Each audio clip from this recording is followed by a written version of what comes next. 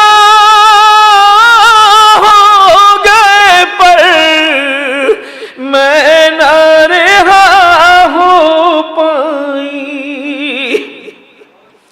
ہاں وطن جانے کا ارمان بہت دل میں تھا کیا خبر تھی کہ مقدر میں میرے کیا ہے لکھا ہاں وطن جانے کا ارمان بہت دل میں تھا کیا خبر تھی کہ مقدر میں میرے کیا ہے لکھا بس یہی بات ستاتی ہے مجھے رہ رہ کر سب رہا ہو گئے پر میں نہ رہا ہو پائی ہائے اس قدر کھائے ہیں ظالم کے تماچے میں نے قبر میں آج بھی رخسار ہے نیلے میرے اس قدر کھائے ہیں ظالم کے تماچے میں نے قبر میں آج بھی رخسار ہے میرے نیلے اور کانوں سے ستمگاروں نے چھینے گوہر سب رہا ہو گئے پر میں نہ رہا ہو پائی آئے شدت پیاس مجھے اس طرح تڑپاتی تھی ہڈیوں سے بھی چٹکنے کی صدا آتی تھی تشنگی نے مجھے کر ڈالا تھا اتنا لاغر سب رہا ہو گئے پر میں نہ رہا ہو پائی مختصر کرتے ہی یہ دھاری مان کے اپنا کبھی گھر دیکھوں گی ختم کب ہوگا مصائب کا سفر دیکھوں گی یہ تار مان کے اپنا کبھی گھر دیکھوں گی ختم کب ہوگا مصائب کا سفر دیکھوں گی دل میں حسرت کی صغرا سے ملوں گی جا کر سب رہا ہو گئے پر میں نہ رہا ہو پائی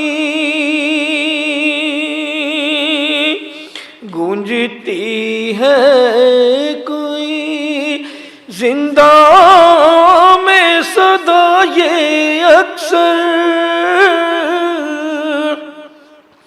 اب میں بسط احترام حجت الاسلام والمسلمین عالی جناب مولانا موجد عباس صاحب قبلہ سے گزارش کرتا ہوں کہ تشریف لائیں فضائل مصائب شہید الشہداء بیان کریں درود پڑھیں محمد بعد لا حول ولا قوة الا باللہ العلی العظیم اعوذ باللہ من الشیطان اللعین الرجیم بسم اللہ الرحمن الرحیم الحمد للہ الذی ہدانا وما كنا لنهتدي لولا ان هدانا الله لقد جاءت رسول ربنا بالحق سیدنا و شفیعنا و ہادی نبینا مولانا مولا الثقلین جد الحسن والحسین ابی القاسم محمد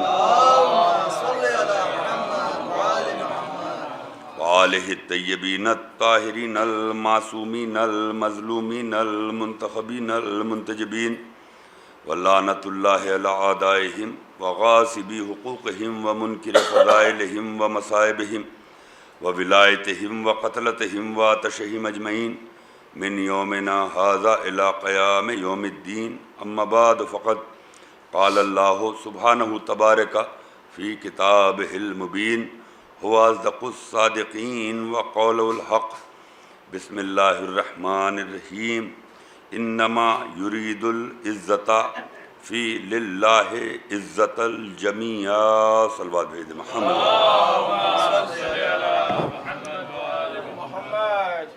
واجب الاحترام معزز سامعین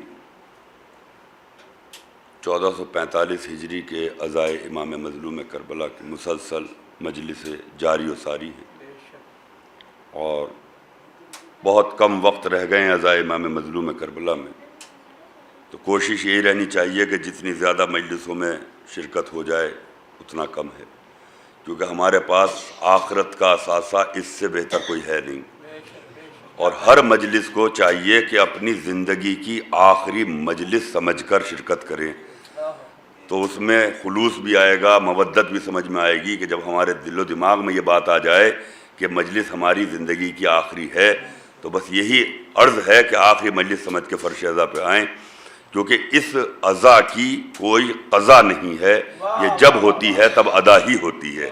ایک صلوات بھیج محمد روال محمد۔ 1400 سال کے تقریباً ہو گیا اور بڑی بڑی ظالم بادشاہوں کی حکومتیں آئیں اور حکومتیں ختم ہو گئیں، ظلم بہت ہوا اہل بیت کے چاہنے والوں پر، لیکن عزاداری جس طریقے سے قائم ہوئی تھی اس میں اضافہ ہوتا چلا گیا۔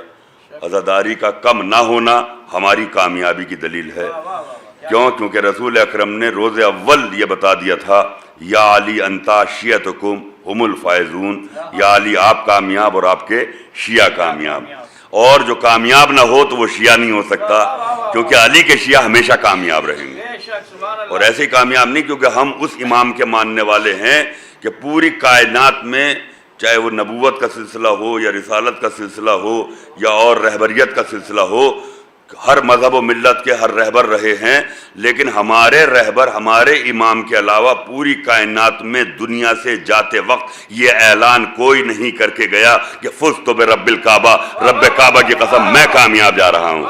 ایک صلوات بھیج محمد والے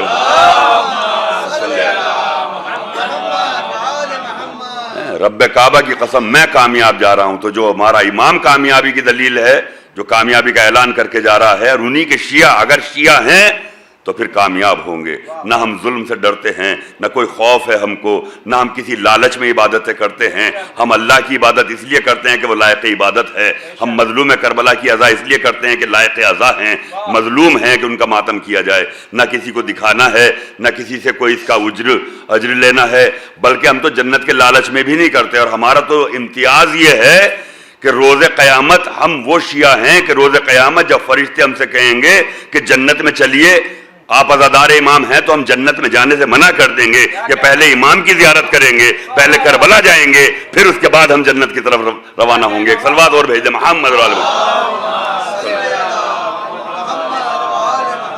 تو عزیزان محترم، یہ عزا ہے۔ لوگ ہم سے آج تک سوال 1400 سال سے یہی بات ہے کہ یہ کب تک آخر ذکر ہوگا، کب تک یہ عزا ہوگی، کب تک آپ روئیں گے، کب تک آپ ماتم کریں گے؟ تو بھائی یہ جو ہے یہ ہمارے ہاتھ کی بات ہی نہیں ہے، کیونکہ اللہ نے عزاداری جیسا منصب اپنے ہاتھ میں رکھا ہے، اور ہم لوگ جو ہیں اللہ کے ارادے کو ادا کرتے ہیں۔ یہ اللہ کا ارادہ ہے، اللہ نے اپنی حفظ و امان میں اس کو رکھا ہوا ہے۔ اب ہم سے نہ پوچھئے، کیونکہ اللہ نے قرآن مجید میں بہت قسمیں کھائیں چاند کی قسم ہے، سورج کی قسم ہے، ستاروں کی قسم ہے، زیتون کے درخت کی قسم ہے، حد یہ ہے کہ گھوڑوں کی ٹاپوں کی قسم بھی اللہ نے کھائی ہے۔ لیکن جب اہل بیت کی بات آئی تو اللہ نے نہ چاند کی قسم کھائی، نہ سورج کی قسم کھائی، نہ ستاروں کی قسم کھائی، نہ گھوڑے کی ٹاپوں کی قسم کھائی، بلکہ کہا وعزتی وجلالی، میری عزت کی قسم ہے، میرے جلال کی قسم ہے۔ سمجھ رہے ہیں؟ تو اب ہم سے نہ پوچھئے ذکر کب تک رہے گا، جب تک اللہ کی عزت باقی یہ ذکر باقی رہے گا، جب تک اس کی جلالت باقی یہ ذکر باقی رہے گا۔ ایک صلوات بھیج محمد وعلی محمد۔ اور یہ ذکر، ارے ظلم کر لیے لوگوں نے ذکر اہل بیت کو روکنے کے لیے، اور جس میں بہترین نمونہ عمل ہے حضرت میثم تمار، کہ جب ابن زیاد نے کہا کہ میثم ہم تمہارے ہاتھ کو توڑ ڈالیں گے، کہا کہ سچ ہے، کہا ہم تمہارے پیروں کو بھی توڑ ڈالیں گے، کہا یہ بھی سچ ہے، کہا کہ تم علی والے کیسے ہو کہ تم کو موت کا خوف ہی نہیں ہے، کہا کہ اگر خوف آ جائے تو پھر علی والے نہیں ہیں۔ سمجھ رہے ہیں؟ تم جتنا موت کی بات کرتے رہو گے ہمارے لبوں پہ مسکراہٹ آتی چلی جائے گی۔ کہا اس مسکراہٹ کی وجہ کیا ہے؟ کہا کہ موت آئے تاکہ مولا سے ملاقات ہو جائے۔ سمجھ رہے ہیں؟ تو یہ عزم ہے اور یہی ہوا۔ کہا کہ سب میرے مولا نے بتا دیا تھا، اور وہ دیکھ پیڑ جو دکھائی دے رہا ہے جس کو میں نے سینچ کے بڑا کیا ہے، مجھے تو اسی پہ سولی پہ چڑھائے گا۔ کہا کہ ٹھیک۔ کہا کہ تو میری زبان کو بھی کٹوا دے گا۔ کہا کہ ساری چیزیں تو میں کر دوں گا، لیکن تمہارے مولا کے اس قول کو میں جھوٹا ثابت کروں گا، میں تمہاری زبان نہیں کٹواؤں گا۔ بہت توجہ دیکھیے، واقعہ آپ لوگوں نے سنا، میں کچھ بات اس سے عرض کرنا چاہتا ہوں۔ اور اس کے بعد ہاتھ توڑ دیے گئے، پیر توڑ دیے گئے، سولی، میں اس سے پہلے بھی عرض کر چکا ہوں کہ سولی پھانسی کا نام نہیں ہے، بلکہ سولی ایک انسان کو اس کے ہاتھ اور نسوں کو کاٹ کے لٹکا دیا جاتا ہے کہ خون برابر تھوڑا تھوڑا نکلتا رہے اور 3-4 دن میں اس کی موت ہو جائے۔ تو یعنی کتنا اذیت ناک وہ وقت ہوگا۔ اور اس کے بعد میثم ہیں اور کہتے ہیں یا ایھا الناس، آؤ میں تم کو بتاؤں کہ علی کیا ہیں، میں تم کو بتاتا ہوں کہ علی کیا ہیں، میں تم کو بتاتا ہوں۔ میرے مولا نے مجھے بتایا ہے کہ آدم کی توبہ قبول کرنے والے وہ ہیں، میرے مولا نے مجھے بتایا ہے نوح کی کشتی کو پار لگانے والے وہ ہیں، میرے مولا نے مجھے بتایا ہے کہ ابراہیم کو آگ کی گلزار کرنے والے امیر المومنین ہیں، موسیٰ سے کلام کرنے والے، موسیٰ کو جلوہ دکھانے والے یہ ہیں، عیسیٰ کو چرخ چارم پر لے جانے والے یہ ہیں، موت ان کے قبضے میں ہے، حیات ان کے قبضے میں ہے، اول یہ ہیں، آخر یہ ہیں، ظاہر یہ ہیں، باطن یہ ہیں۔ اتنے فضائل جب بیان کرنے شروع کیے تو کہا ابن زیاد نے کہ تم چاہے جتنے فضائل پڑھ لو لیکن میں تمہاری زبان پھر بھی نہ کاٹوں گا۔ آپ توجہ رکھیے، پھر بھی زبان نہ کاٹوں گا۔ کہا اچھا۔ پھر اس کے بعد میثم نے مسکرا کے کہا کہ مجھ کو میرے مولا یہ بتا گئے ہیں کہ میں تم کو میں اپنے دشمنوں کے صحیح والد کا نام بتاتا ہوں۔ سمجھ رہے ہیں؟ میرے مولا مجھے یہ بتا کے گئے ہیں کہ بظاہر جو جس کے گھر میں بیٹا بنا ہوا ہے وہ اس کا باپ نہیں ہے، ان باپ کے نام مجھے مولا بتا کے گئے ہیں، اور آؤ میں تم کو بتاتا ہوں دشمن علی کے اصلی باپ کون ہیں۔ اور جب یہ جملہ کہا تو حجاج بن یوسف وہاں کھڑا ہوا تھا اور اس نے کہا اے میثم نہ بتانا کہیں میرا نام تو نہیں ہے۔ اور جب یہ کھلبلی مچ گئی وہاں پر اور اس کے بعد میثم نے بتانا شروع کیا کہ تیرا اصلی باپ وہ ہے، اس کا اصلی باپ وہ ہے، فلاں کا اصلی باپ وہ ہے، فلاں کا۔ تو اب ابن زیاد تک جب بات آئی، ابن زیاد وہ تمہارے خاندان کے پورے شجرے اکھاڑ کے رکھ دے رہے ہیں میثم، تم دنیا میں بھی ذلیل ہو جاؤ گے اور آخرت میں بھی ذلیل ہو جاؤ گے، بس کہا کہ زبان کاٹ دو۔ اب جیسے ہی زبان کا بات آئی مسکرا کے کہا یہ حق ہے کہ میرے مولا نے کہا کہ زبان کاٹ دی جائے گی، یہ حق ہے۔ اور زبان کٹنے کے بعد بھی اب لوگ کہتے ہیں کہ صاحب زبان کٹنے کے بعد مدحت، کیسے مدحت ہے؟ کسی شاعر نے ایک بڑا خوبصورت شعر کہا کہ زبان جب کٹ گئی، کہا اس حالت میں بھی زور سے ای کہتے تھے۔ آپ سمجھیے، اس حالت میں بھی زور سے ای کہتے تھے، لکھا ہے مورخ نے علی کہتے تھے۔ ایک صلوات بھیج محمد وعلی محمد۔ لکھا ہے مورخ نے علی کہتے تھے۔ تو ایسے ایک صلوات اور بھیج محمد وعلی محمد۔ تو ایسا عشق کرنے والا کون ہوگا، ایسی مودت کرنے والے کون ہوں گے؟ حضرت موسیٰ علیہ السلام بھی تو تھے، وہ بھی تو نبی تھے۔ جب انہوں نے پوچھا کہ پروردگار میری موت کہاں آئے گی، کہا فلاں قبیلے میں موت آئے گی۔ تو حضرت موسیٰ جیسا نبی اللہ سے کہہ رہا ہے کہ پروردگار میں اس قبیلے میں کبھی نہیں جاؤں گا۔ آپ سمجھیے، نبی ہے نا، بڑے جلیل القدر پیغمبر ہے نا، صاحب کتاب ہیں, صاحب صحیفہ ہیں, اور کہہ رہے ہیں پروردگار میں اس قبیلے میں نہیں جاؤں گا. تو موت کی خبر سننے کے بعد موسیٰ کہہ رہے ہیں کہ جس قبیلے میں میری موت آئے گی میں اس قبیلے میں نہیں جاؤں گا. اور میسم کو جب مولا نے کہا کہ اس پیڑ پر تم کو موت آئے گی, سولی چڑھایا جائے گا, تو اس کو پانی دیتے ہوئے نظر آ رہے ہیں. تو علی کے غلام کا مقابلہ تو نبی نہ کر پا رہے, تو پھر ایسے ویسے لوگ کہاں سے علی کا مقابلہ کر پائیں گے. ایک صلوات بھیج دے محمد اور آل محمد.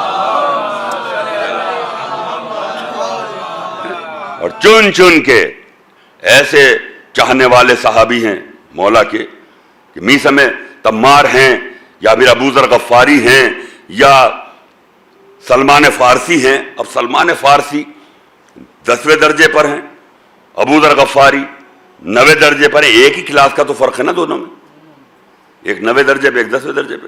تو ابو ذر یہ سوچ رہے ہیں کہ سلمان مجھ سے زیادہ کیا جانتے ہیں, اور وہ سلمان کا تعاقب کرتے ہوئے دیکھا کہ سلمان ایک صحرا میں بیٹھے, اور ابو ذر نے دیکھا کہ سلمان کیا کر رہے ہیں, کہ سلمان انگلی کا اشارہ کرتے ہیں اور کہتے ہیں دن ہو جا. تو دن ہو جا رہا ہے, اور جب اجالا ہو گیا تو پھر کہتے ہیں کہ رات ہو جا, تو رات ہو جا رہی ہے. تو یہ تو کرامات مولا کے غلاموں کے اندر ہے کہ جو کہہ دے وہ ہو جائے. اور جب ابو ذر نے دیکھا کہ یہ سلمان کیا کر رہے ہیں, پوچھا کہ سلمان کیا کر رہے ہو, کہا کہ میں نے قرآن میں پڑھا ہے, اللہ سے جب یہ سوال کیا گیا کہ یہ دن اور رات کیسے تبدیل ہوتے ہیں, تو فرمایا کہ دن میں سے ہی رات کو نکال دیتے ہیں, رات میں سے ہی دن کو نکال دیتے ہیں. تو میں یہ تجربہ کر کے دیکھ رہا تھا کہ دن کیسے ہوتا ہے, اسی میں سے رات کیسے آتی ہے, اور رات میں سے پھر دن کیسے آ جاتا ہے. ایک سلوات بھیج دے محمد علیہ وسلم. دن کیسے ہوتا ہے اور رات کیسے ہوتی ہے. سلمان فارسی, اور اتنا سلمان فارسی دیکھیے 300 سال سے زیادہ کی ایج ہے, 300 سال سے زیادہ کی عمر رکھنے والے سلمان فارسی. اتنا زیادہ علم رکھنے کے بعد 50 سال حضرت ابو طالب سے جو علم لیا, اس سے معرفت پیدا ہوئی, اس سے رسول اللہ کے چاہنے والے بنے, اس سے عشق علی آیا. اور عشق علی کی انتہا یہ ہو گئی کہ آج تو ہم ہیں کہ اگر بوریت ہوتی ہے تو چلے یہ کر لیں, بہت انٹرٹینمنٹ کے زمانے, ہمارے پاس آج کل بہت سارے سامان مہیا ہیں. لیکن اس زمانے میں کیا علی والوں کا انٹرٹینمنٹ کیا تھا, وہ کیسے اپنے دل کو بہلاتے تھے. تو سلمان فارسی آتے ہیں مولا کائنات کے پاس, یا علی طبیعت بڑی بوجھل ہو رہی ہے, کوئی معجزہ دکھا دیں. دیکھیے کتنا آسانی سے کہہ دیا کہ یا علی طبیعت اداس ہے, عجیب حالت ہے, کوئی معجزہ دکھائیں. تو یعنی معجزہ دکھانا ایک انٹرٹینمنٹ ہو گیا. سلمان فارسی 10ویں درجے میں فائل. مولا مسکرائے کہا سلمان جاؤ گھر سے ذرا چادر تو لے کے آؤ.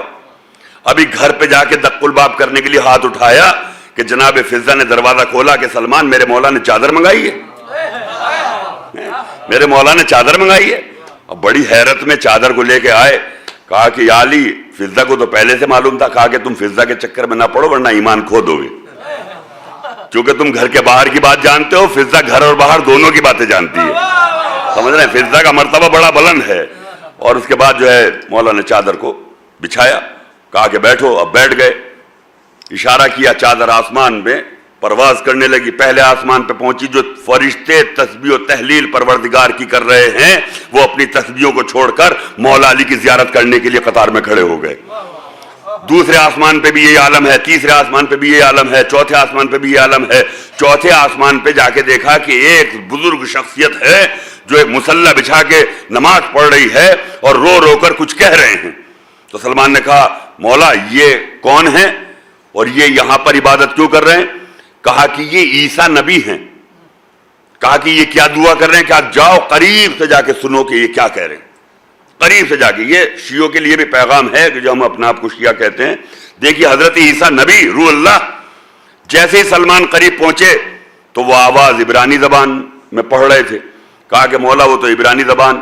مولا نے لعاب لیا اور کہا کہ یہ لعاب سے اس کی زبان پہ رکھا. سلمان کی کہا آپ جا کے سنو.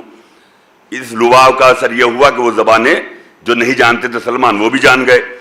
اس کے بعد جب قریب گئے تو حضرت عیسیٰ نماز میں یہ دعا کر رہے ہیں, پروردگار مجھے علی کے شیعوں میں شمار کر لے, مجھے علی کے شیعوں میں شمار کر لے تو یعنی نبیوں کی تمنا ہے کہ علی کے شیعوں میں شمار ہو جائیں، اور الحمدللہ ہم علی کے شیعہ ہیں، تو ہمیں اپنے وقار کی بھی فکر ہونی چاہیے کہ ہم کتنی عظیم شخصیت کے پیروکار ہیں، تو ہمارے معاملات بالکل صحیح اور صاف ستھرے ہونے چاہیے، کہیں سے کوئی داغ نہ ہونا چاہیے، کوئی ہم پر الزام لگانے والا نہ ہونا چاہیے۔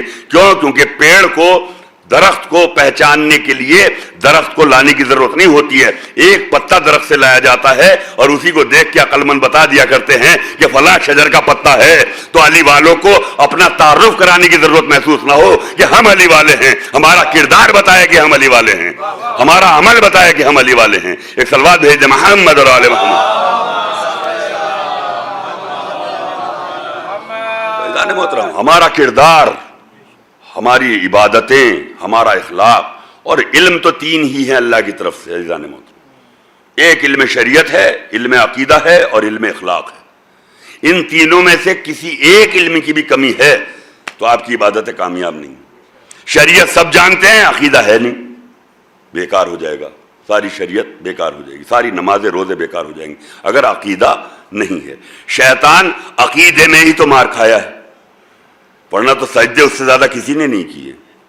36,000 سال تک جنت میں رہا ہے، جنت کی چابیاں اس کے پاس تھیں، جنت کا خزانچی بن کے رہا ہے، اور اس کے بعد ملعون ہو گیا۔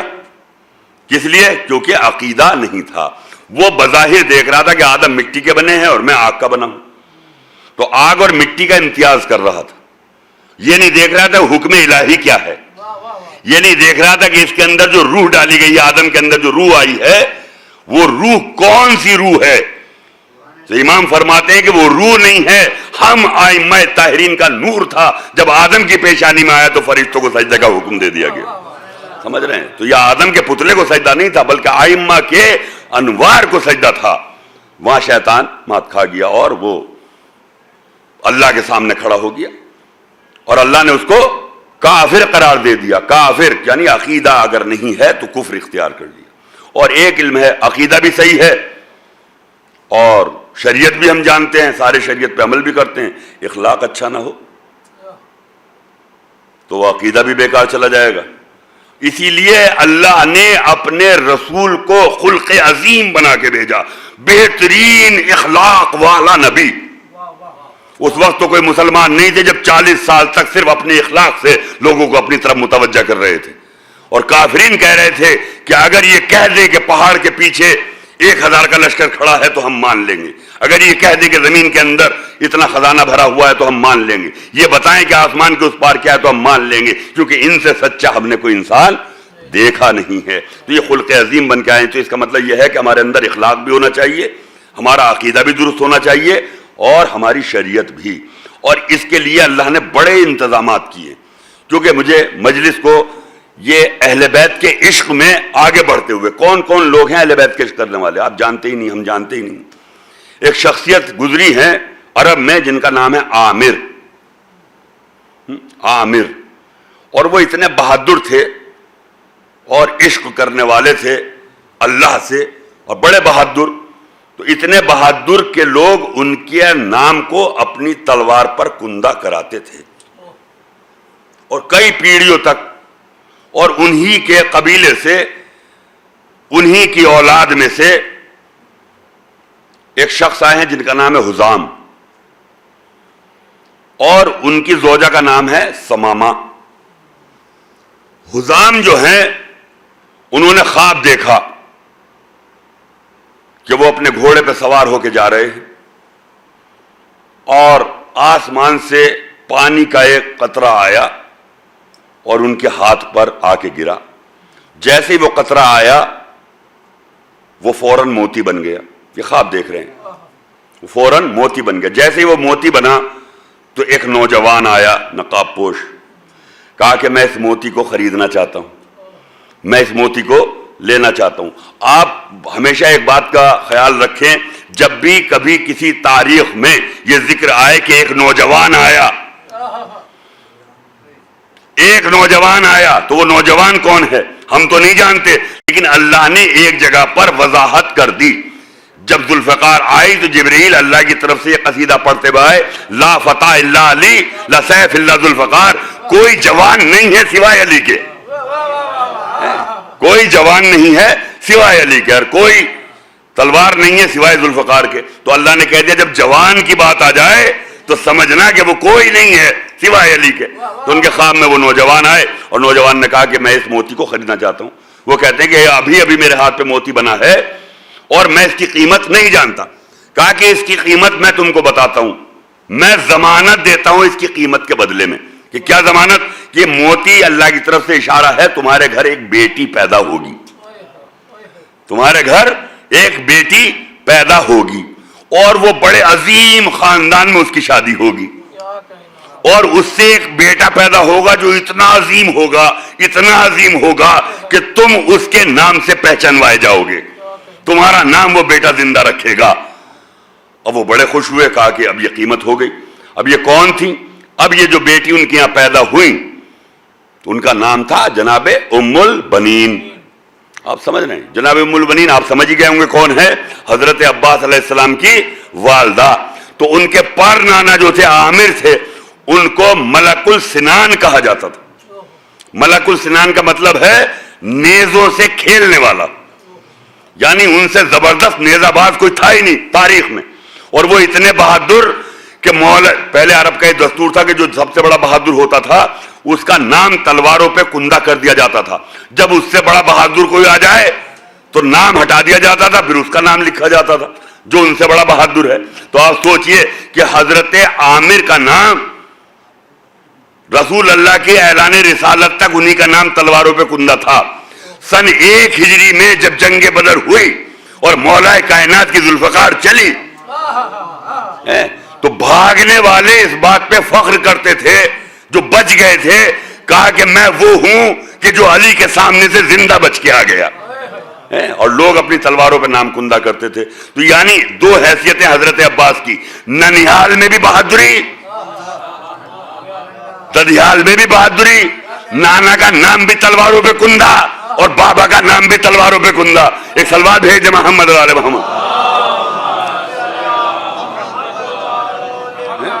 نانا کا نام بھی تلواروں پہ کندہ، بابا کا نام بھی تلواروں پہ کندہ. اور اس کے بعد جو سمامہ تھیں، ان کی زوجہ حضرت حزام کی جو زوجہ تھیں، حضرت ام البنین کی جو ماں تھیں، ان کا نام ہے سمامہ. سمامہ اس ایک خاص گھاس کو کہا جاتا ہے کہ جس کے بالکل سرے پہ جا کر ایک بڑا سا پھول کھلتا ہے اور اس میں خوشبو ہوتی ہے اور وہ بہت کم نظر آتا ہے. سمامہ اس کو کہا جاتا ہے. اور بہت ساری تاریخوں میں لکھا ہے کہ جنت کی خاص قسم کا ایک پودا ہے جس پہ سے ایک خوبصورت پھول کھلتا ہے، ایک ہی پھول کھلتا ہے جس کی نکھت، جس کی خوشبو پوری جنت میں مہکتی ہے. تو یقیناً حضرت عباس جیسی شخصیت ایسی تھی. اب ام البنین کے معنی کیا ہے؟ نام تو انہوں نے جب بیٹی پیدا ہوئی تو یہ عشق اہل بیت بتاتا ہے، کہا کہ ہم ان کا نام انہی کے نام پہ رکھیں گے جو رسول نے اپنی بیٹی کا نام رکھا. بیٹی کا نام رکھا تو فاطمہ نام رکھا گیا. اور اس کے بعد کنیت، جو کہ عرب میں دستور ہے کہ نام کے ساتھ ساتھ کنیت کا ہونا بھی ضروری ہے. تو کنیت کیا رکھی گئی؟ ام البنین. تو ام البنین کے معنی ہیں 4 بیٹوں کی ماں. بنین کہتے ہیں 4 بیٹوں کو. ام البنین کے معنی ہیں 4 بیٹوں کی ماں. اب حزام، حضرت حزام کو اگر لوگ یہ کہیں کہ کیسے معلوم تھا کہ یہ جو بیٹی پیدا ہوئی ہے اس کے 4 ہی بیٹے ہوں گے، تو اس کا مطلب یہ ہے کہ ام البنین صرف ایک نام نہیں ہے. اگر آپ لغت اٹھائیں تو ام البنین کا اور بھی معنی ہے. ام البنین کے معنی ہیں عقل کی ماں. بہت توجہ، کیا ہے؟ عقل کی ماں. تو یہ اگر تجویز کیا جائے عقل کی ماں تو حضرت عباس جیسا عقل مند کوئی نہ ہوگا کہ جب وہ کربلا میں امام کے ساتھ کھڑے ہو، جس پر امام وقت افتخار کرتا ہو، اس سے بہترین عقل مند کون ہوگا؟ ایک سلوات بھیج دے محمد والے.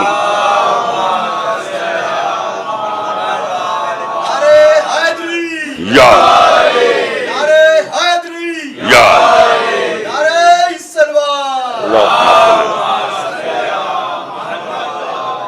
تو ننیال اور ددیال کے شجرے سے حضرت عباس بہادری کا پورا شجرہ لیے ہوئے. اب کیوں نہ ہو عزیزان محترم، اسی لیے تو حضرت علی اکبر کو فنون جنگ سکھانے والے، حضرت قاسم کو فنون جنگ سکھانے والے، اور جتنے بھی بنی ہاشم کے لوگ ہیں، بچے ہیں، ان سب کو فنون جنگ حضرت عباس سکھا رہے ہیں، اور حضرت عباس کو مولا کائنات نے تلوار چلانا سکھایا. اور نیزے کے تو یہ سمجھیے کہ بلند مرتبہ رکھتے تھے. نیزے چلانا حضرت عباس سے زیادہ اس وقت دور عرب میں کوئی نہیں تھا. اور اسی لیے مرحب کا پوتا دربار یزید میں بیٹھا تھا. جب یہ پتا چلا کہ کتنی فوجیں کربلا جا چکی، تو پتا چلا اتنے لاکھ فوج جا چکی ہیں اور اتنے لوگوں کے لیے کافی ہیں. تو مرحب کے پوتا بہت زور سے ہنسا، کہا یزید 10 لاکھ 20 لاکھ 50 لاکھ بھی فوج بھیج دے، تجھے پتا نہیں ہے کہ حسین کی طرف سے عباس آ رہے ہیں.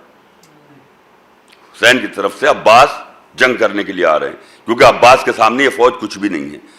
تو وہاں پہ ارزق شامی بیٹھا ہوا تھا. تو جب وہ حضرت عباس کی بہادری کا قصہ مرحب کے پوتے سے سنا، کہا ابھی تک تو میں جانا نہیں چاہتا تھا، لیکن اب عباس جیسا کوئی بہادر ہے تو صرف عباس سے لڑنے کے لیے کربلا جاؤں گا. اس حسرت سے وہ کربلا آیا.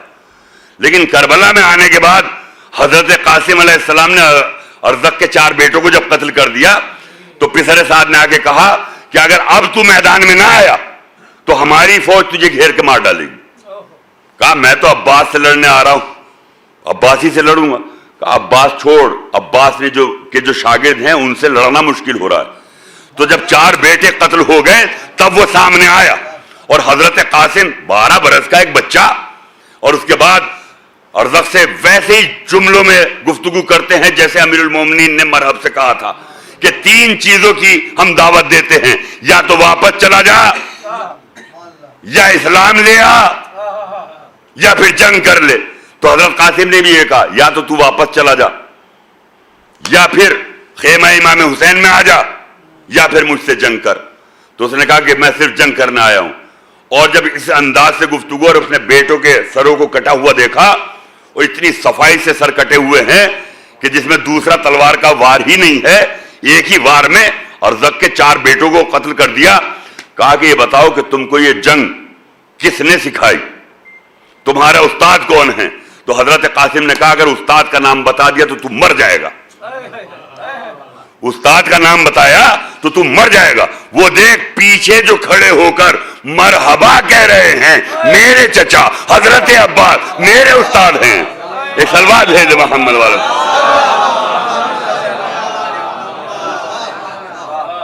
میرے پیچھے کھڑے ہوئے جو مرحبا کہہ رہے ہیں، بس جو حسرت تھی اس کی کہ یہ عباس ہیں.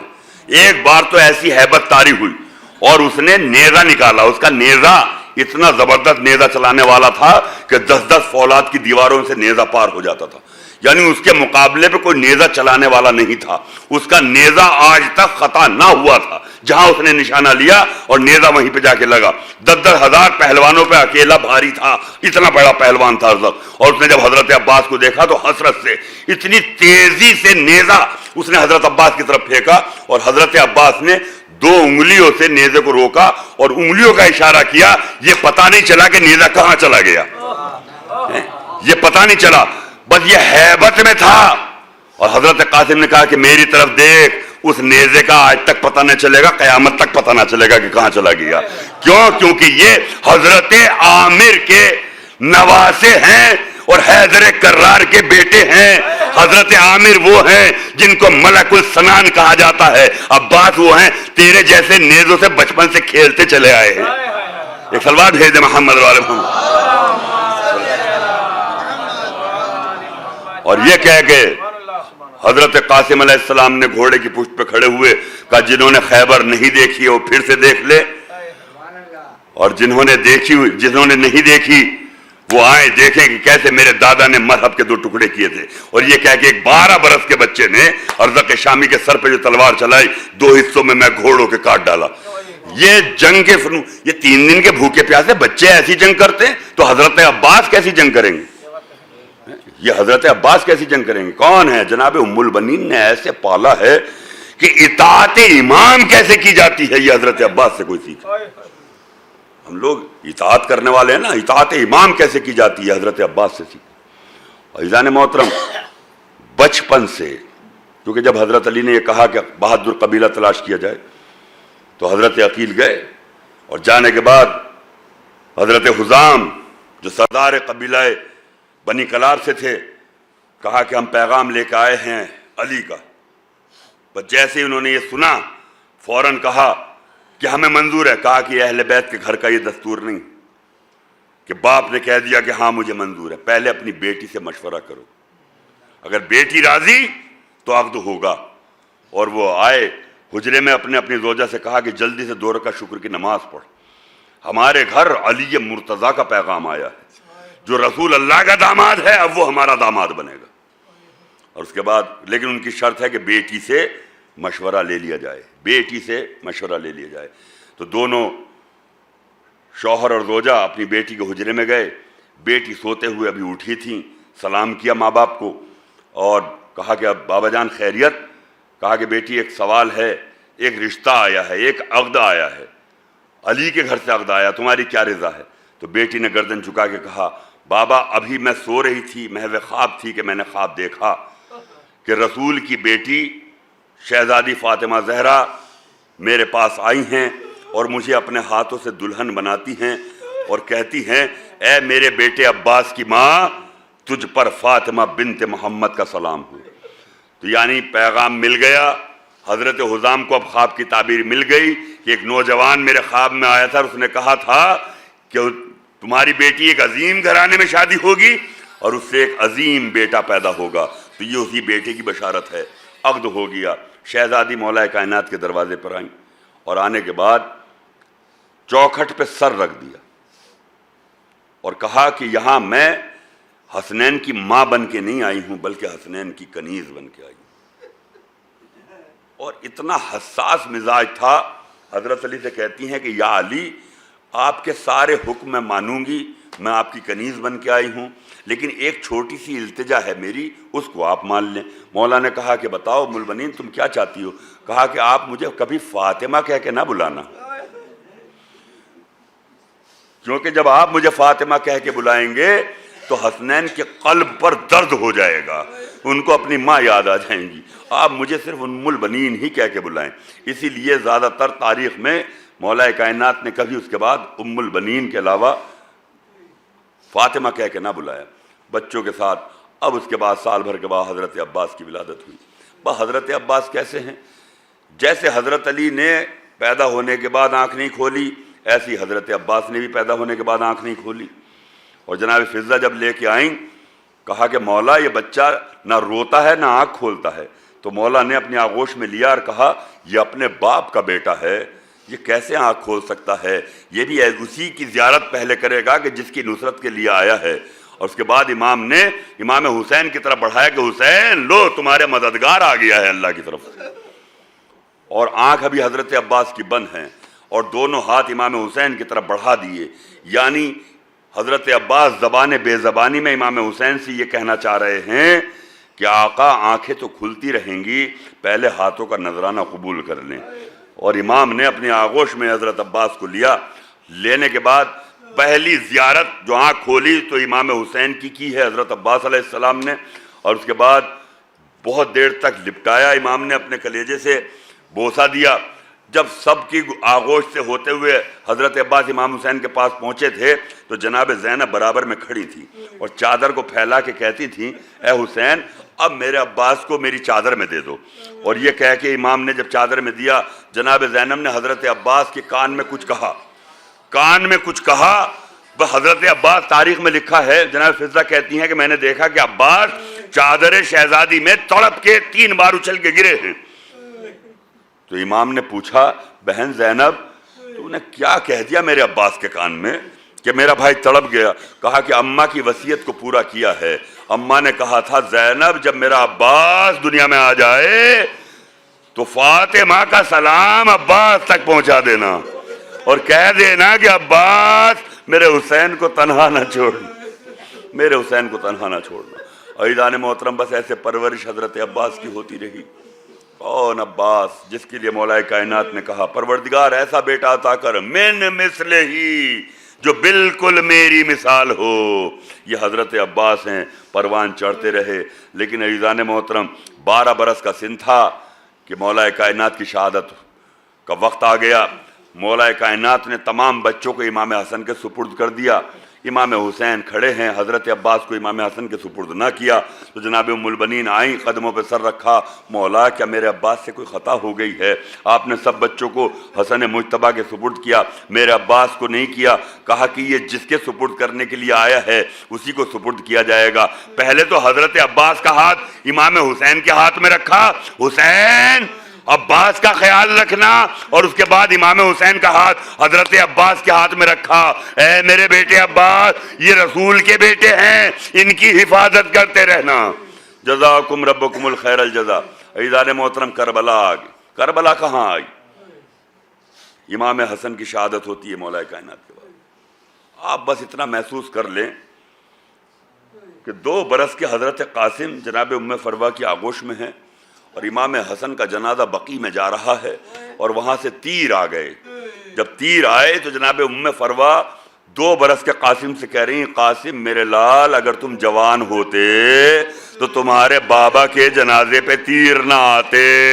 بس یہ حضرت عباس نے جملہ سن لیا، تڑپ کے تلوار کو نکالا، کہا کہ اے ام فروا تم کیا کہہ رہی ہو؟ ابھی میرے آقا سے اجازت دلاؤ، ابھی قیامت آ جائے گی۔ بس جیسی آواز بلند ہوئی، دوڑ کے امام آئے، ارے کس نے میرے شیر کو غصہ دلا دیا؟ بس تڑپ کے حضرت عباس کو کلیجے سے لگایا، اور کلیجے سے لگانے کے بعد کہتے ہیں کہ عباس تمہارا جہاد یہاں نہیں ہے، کربلا میں ہے، کربلا میں ہے۔ حضرت عباس خاموش ہو گئے کہ کربلا میں ہے۔ اس کے بعد امام 28 رجب کو جب مدینہ چھوڑ رہے ہیں تو ولید نے کہا کہ حسین بیعت کرو ورنہ قتل کر دیے جاؤ گے۔ غصہ آ گیا غازی کو، کہا کہ نہیں یہاں نہیں، کربلا میں ہے۔ پھر غصہ ٹھنڈا ہو گیا۔ حج کے وقت میں حاجی اپنے احرام میں چھپائے ہوئے خنجروں کو لے کے آ گئے۔ حضرت عباس کو جلال آ گیا، خانہ کعبہ کی چھت پہ جا کے خطبہ دیا، اور خطبہ دینے کے بعد امام نے کہا عباس تمہارا جہاد اب کربلا میں ہے۔ ایک غازی کو لگاتار جلال جب آتا تھا تو کربلا کہہ کے امام ٹھنڈا کرتے تھے، لیکن 2 محرم کو کربلا میں جانے کے بعد، خیام لگانے کے بعد، جب 4 محرم کو شمر کا لشکر آتا ہے اور کہتا ہے کہ خیام ہٹا لیے جائیں اور حضرت عباس کو قید آ جائے اور ایک خط کھینچ دیں، اب جو جلال آیا، اب امام حسین نہیں کہہ سکتے حضرت عباس سے بھیا عباس تمہارا جہاد کربلا میں ہے، تمہارا جہاد کربلا میں ہے۔ امام خاموشی سے خیمے میں آئے اور جناب زینب سے آ کے کہا زینب مغرب میں ڈوبا ہوا سورج کو واپس پلٹانا میرے بابا کا معجزہ تھا، اس وقت خیز میں آئے ہوئے عباس کو خیمے میں بلانا زینب تمہارا معجزہ ہوگا۔ بس زینب نے کہا فضہ ذرا میرے غازی کو بلاؤ۔ بس فضہ نے جا کے کہا اے شہزادے، شہزادی نے یاد کیا ہے۔ ارے عالم تھے حضرت عباس، سارا علم رکھتے تھے، گردن جھکا کے آئے، خیمے میں 2 زانو بیٹھ گئے، اور اس کے بعد جناب زینب حسرت سے حضرت عباس کے چہرے کو دیکھتی ہیں، اس کے بعد تلوار کی طرف نظر جاتی ہے۔ بس تلوار کی طرف جیسی نظر گئی، حضرت عباس نے تلوار کو اٹھایا، زانو پہ رکھ کے توڑا، شہزادی کی خدمت میں رکھ دیا، کہا کہ اے میرے شیر اگر حسین کی مرضی ہے خیمے ہٹا لیے جائیں تو پھر خیمے ہٹا لیے جائیں۔ ہٹا رہا ہے جری اپنے ہاتھ سے خیمے، سوال یہ ہے کہ زینب کا حکم مانے کو ٹالے کون؟ اور جری کے ہاتھ تو دریا پہ ہو گئے ہیں قلم، حسین آپ کی گردن میں ہاتھ ڈالے کون؟ عزیزو خیمے جس ہاتھ سے لگائے تھے اسی ہاتھ سے ہٹا لیے گئے، لیکن عزیزو کیونکہ کربلا میں تو قربانی ہی دینا تھا نا، اور امام حسین اس بات کو اچھے سے محسوس کرتے تھے، کیونکہ امام وقت تھے کہ جب کسی کو جوش شجاعت اتنا بڑھ جائے کہ جنگ کے علاوہ کوئی اور بات نہ ہو تو اس کی حکمت یہ ہے کہ اس کے جوش کو ٹھنڈا کر دیا جائے۔ کیسے؟ کہ اس کو رلا دیا جائے، اس کو رلا دیا جائے۔ اور 2 جوش کربلا میں نظر آئے، ایک ذوالفقار تڑپ رہی ہے، کہا کہ مولا کب نکالیں گے آپ میان سے مجھے باہر؟ کیا علی اکبر کے برچی لگ گئی ہے؟ ارے قاسم کا لاچا پامال ہو گیا ہے۔ یعنی ذوالفقار چاہتی تھی کہ جہاد ہو اور حضرت عباس چاہتے تھے کہ جہاد ہو، لیکن عزیزو امام نے دونوں کو رلا کے ٹھنڈا کر دیا۔ ذوالفقار جب حضرت علی اصغر کی شہادت ہو گئی اور قبر بنانے کے لیے ذوالفقار کو نکالا تو ذوالفقار اتنا روئی، کیا اس لیے میں عرش سے آئی تھی کہ ایک 6 ماہ کے بچے کی قبر بناؤں؟ تو رلایا ذوالفقار کو امام نے. اب ذوالفقار جنگ کے لیے نہیں کہہ رہی ہے, پہلو میں لٹکی ہوئی ہے. ادھر حضرت عباس ہیں کہ جب دیکھا امام نے کہ اب جوش شجاعت بڑھا ہوا ہے تو کہا کہ دیکھو بچے اعلیٰ تش کی صدائیں بلند کر رہے ہیں, ذرا ان کو پانی کی سبیل کرو. عزیزان محترم بس آخری جملے ہیں, پانی کی سبیل کرو. تو حضرت عباس اپنے خیمے, جو صبح سے ابھی تک خیمے کی طرف نہیں آئے تھے, فوج کو سجا رہے تھے, کس کو کب بھیجنا یہ دیکھ رہے تھے, اس کے بعد جب خیمے میں پہنچے تو جا کے کیا دیکھتے ہیں, حضرت عباس کی زوجہ لبابہ کچھ سامان ایک چادر کے اندر باندھ رہی ہیں. کہا کہ لبابہ یہ تم کیا کر رہی ہو؟ کہا کہ میں نجف جانے کی تیاری کر رہی ہوں. کہا نجف کیوں؟ کہا کہ اے والی و وارث آپ کو معلوم ہے آپ کی 4 برس کی بچی سکینہ صبح سے 40 بار خیمے میں آ چکی ہے اور آ کے مجھ سے کہتی ہے چچی, چچا سے کہیے کہ سکینہ بہت پیاسی ہے, سکینہ بہت پیاسی ہے. بس ہی حضرت عباس تڑپ گئے اور آنے کے بعد کہا اے میری لاڈلی سکینہ. بس جیسے جناب سکینہ نے چچا کی آواز سنی دوڑ کے آئی, چچا آپ نے بلایا. بس ایسی حسرت سے جناب سکینہ کو دیکھا کہ اتنا روئے اتنا روئے اتنا روئے کہ امام حسین کے پاس آ کے قدموں میں سر رکھا. کہا مولا اب لڑنے کی نہیں مرنے کی اجازت دے دیں, اب لڑنے کی نہیں مرنے کی اجازت دے دیں. سوکھا ہوا مشکیزہ لیا. عزیزو کیا حضرت عباس کا مرتبہ ہے کہ امام رخصت کرنے لگے. کہا بھیا عباس میرا دل یہ چاہتا ہے کہ میں تم پر اپنی جان قربان کر دوں. عباس تم خیمے میں آرام کرو اور میں تمہاری طرف سے جاتا ہوں میدان میں پانی لینے کے لیے. یہ امام ہیں, امام وقت ہیں. کہ تم پر میں اپنی جان قربان کر دوں. تھر تھرا کے کہا مولا کہیں غلام پر آقا نچھاور نہیں ہوتے ہیں بلکہ غلام آقا پر اپنی زندگی نچھاور کر دیتے ہیں. عزیزان محترم یہ حضرت عباس ہیں, امام رخصت کر رہے ہیں, آنکھوں میں آنسو ہیں. اسی لیے تو پسر سعد کہتا ہے کہ عباس کو آنے میں تاخیر کیا ہے, تو اس کے جاسوسوں نے آگے بتایا کہ جب جب حضرت عباس نے اجازت مانگی امام حسین غش میں چلے جاتے ہیں, عباس کو اجازت نہیں ملتی ہے. اسی لیے جب آخر میں اجازت ملی تو وہ پرچم پہ لکھا تھا نصر من اللہ و فتح قریب. امام نے اس کو کاٹ دیا اور نیچے لکھا انا للہ و انا الیہ راجعون.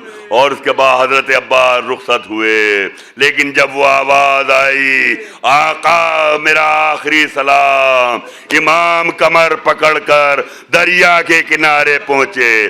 عباس تمہارے جانے سے حسین کی کمر ٹوٹ گئی ہے, حسین کی کمر ٹوٹ گئی ہے. لاشا تو لا نہ سکے, خون میں ڈوبا ہوا پرچم لے کے خیمے میں آئے. بیویوں نے ایک حلقہ بنا کے ماتم کیا. جناب زینب نے کہا ہے بیویو جس کے چادر کی ضمانت میں نے لی تھی, جس غازی کے بھروسے پردے کی ضمانت لی تھی, میرا شیر دریا کے کنارے چلا گیا. عزیزو بس یہ جناب ام البنین کے بیٹے ہیں, یہ چاروں بھائی کربلا میں شہید ہوئے. لیکن جناب ام البنین نے زندگی بھر ایک عمل کیا کہ جنت البقیع میں جاتی تھی اور شہزادی کونین کی قبر پہ گر کے کہتی تھی اے رسول کی بیٹی فاطمہ زہرا میں تم کو تمہارے بیٹے عباس کا پرسہ دینے آئی ہوں, اپنے بیٹے عباس کا پرسہ لے لو. کسی نے یہ کہا کہ شاید اس بی بی کو معلوم نہیں ہے کہ فاطمہ زہرا کے بیٹے عباس نہیں ہیں, وہ تو ام البنین کے بیٹے ہیں, جا کے ان سے کہو. لیکن جیسے ہی وہ شخص آیا کہا کہ آپ کون ہے؟ کہا میں خود ام البنین ہوں. ارے اللہ نے مجھے مرتبہ دیا تھا لیکن فاطمہ زہرا عباس کی ماں تھی, میں ان کو پرسہ دیتی ہوں. جزاکم ربکم الخیر. خدا آپ کو کسی غم میں نہ رلائے سوائے غم امام مظلوم کربلا. الہی بحق زہرا و بہا و بالہا و بنوہا, پروردگار ہماری اس مختصر عبادت کو قبول فرما. پالنے والے جو بھی حضرات اس مجلس میں موجود ہیں ان کے تمام جائز مقاصد کو پورا فرما.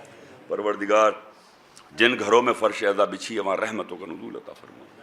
پالنے والے برکتوں کا نزول عطا فرما, نحوستوں کو زائل فرما, ہمارے توفیقات اور درجات کو بلند فرما. پروردگار کوئی غم نہ دینا سوائے غم امام مظلوم کربلا کے. پالنے والے جو مقروض ہیں ان کے قرضے کو ادا کر دے, جو بے روزگار ہیں ان کو روزگار کامل نصیب فرما, جو برسر روزگار ان کو روزگار میں ترقی نصیب فرما. پالنے والے جہاں جہاں بھی شیعہ نے حیدر کرار ہیں ان کو اپنی حفظ و مان میں رکھ. ظلم کو نیست و نابود کر دے، حق کے پرچم کو بلند کر دے۔ پروردگار جو حج و زیارات کے مشتاق ان کو حج و زیارات سے مشرف فرما، اور سب دعاؤں میں دعا ہمارے امام کے ظہور میں تعجیل عطا فرما، اور ہم کو ان کے انصار میں شمار فرما۔ ربنا تقبل منا انک انت السمیع العلیم۔ ماتم امام